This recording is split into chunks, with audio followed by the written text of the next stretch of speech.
You have probably seen a cat slip off a ledge or misjudge a jump and still seem to arrive on the ground with its paws underneath it. Many people assume this happens because cats have some special instinct that simply flips them over, almost like an automatic switch. But that assumption can be misleading because the real explanation is not a single trick. It is a coordinated sequence of sensing, body rearrangement, and physics, and it only works well under the right conditions. How does a cat know which way is down while it is falling? How can it rotate without pushing off anything in midair? And why is it true that cats often land on their feet, but not always? This can be explained clearly by looking at the cat's riding reflex, the inner ear's balance system, and the way a flexible body can rotate while conserving angular momentum. The first misconception to correct is the absolute claim that cats always land on their feet, or that they always land safely. Cats do have a strong ability to reorient in midair, but it does not work in every fall, and even a feet-first landing can still cause serious injury. Veterinary guidance is careful about this.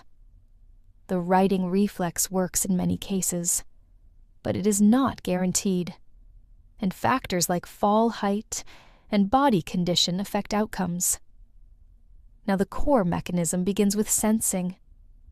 Before a cat can rotate, it needs a reliable signal for what upright means. Cats use vision when they can, but the most important system is in the inner ear, called the vestibular apparatus. This system includes structures that detect rotation and acceleration, and it tells the brain how the head is oriented relative to gravity. When a falling cat experiences an unexpected change in orientation, this system triggers a complex righting response, which is more coordinated than a simple knee-jerk reflex. Once the cat has identified down, the next misconception is that it breaks the laws of physics by turning without anything to push against. The key physical rule here is conservation of angular momentum. In plain language, if nothing external is twisting the cat, the total amount of spin it has cannot magically appear from nowhere. That sounds like it should prevent any rotation.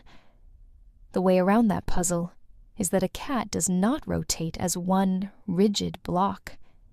It changes its shape so that different parts of its body rotate in opposite directions, and then it rearranges again, so the net result is a reoriented body, even though total angular momentum stays essentially the same.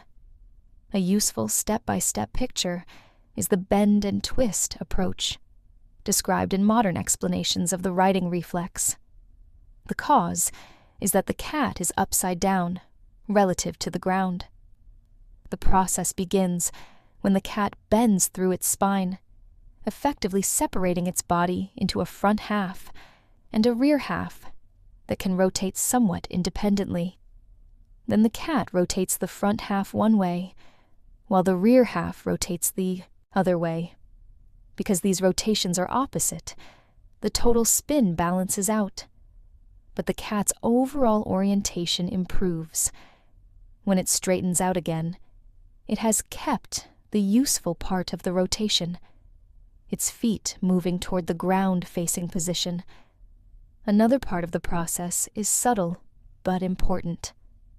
Cats change their moment of inertia, which is a term for how strongly a body resists rotational change.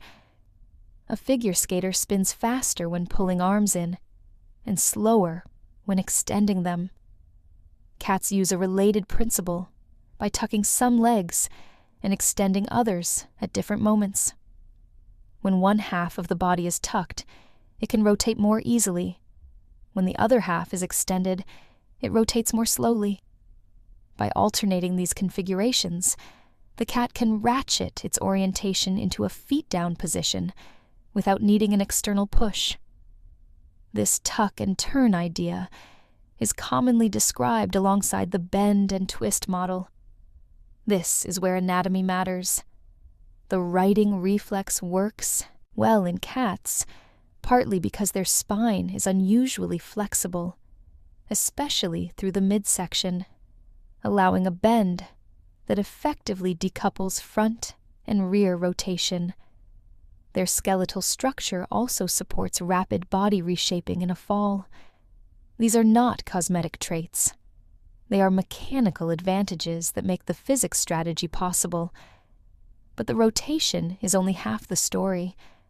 Landing safely also depends on what happens after the cat has turned. Cats often spread their legs and adjust posture as they fall, increasing air resistance and stabilizing their body like a small parachute. This does not stop the fall, but it can slow it and reduce tumbling, giving the cat more time to finish orienting. It is one reason time matters so much. If there is not enough time in the air, the sensing and rotation sequence cannot fully complete. That leads directly to the most practical edge case: fall height. People sometimes assume a higher fall must always be worse. In reality, very short falls can be unusually dangerous in a different way, because the cat may not have time to right itself. With a slightly longer fall, the cat has time to detect orientation, twist, and prepare its limbs for impact. At greater heights, other factors appear, including air resistance, body posture changes, and the risk of severe trauma, even if the landing is feet first.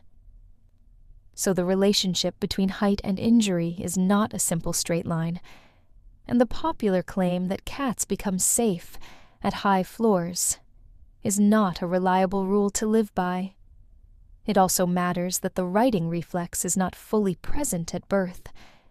Kittens develop it over the first weeks of life, which suggests it relies on maturation of the nervous system and balance organs, not just a vague instinct. In other words, the behavior is built into the species, but it still depends on development and coordination. Finally, it helps to understand why this ability exists at all. A reasonable biological explanation is that cats are natural climbers and jumpers, so individuals that could reorient during a fall would be more likely to survive and avoid injury, making the trait strongly favored over time. The righting reflex is therefore not a magical exception to physics. It is an evolved use of physics, supported by anatomy and guided by the senses. So the main idea, in simple terms, is that cats often land on their feet because they can quickly sense which way is down, then rotate by bending and reshaping their body so that different parts turn in opposite directions, while overall angular momentum stays balanced. They are not creating spin from nothing. They are redistributing it through a flexible body plan, then preparing the legs to absorb impact. This understanding matters in everyday life because it replaces a comforting myth with a clearer safety reality. Cats are skilled at righting themselves, but they are not invulnerable, and they still depend on time, space, and healthy coordination to land. Well, when the mechanism is understood, it becomes easier to see why preventing falls is more reliable than trusting the reflex.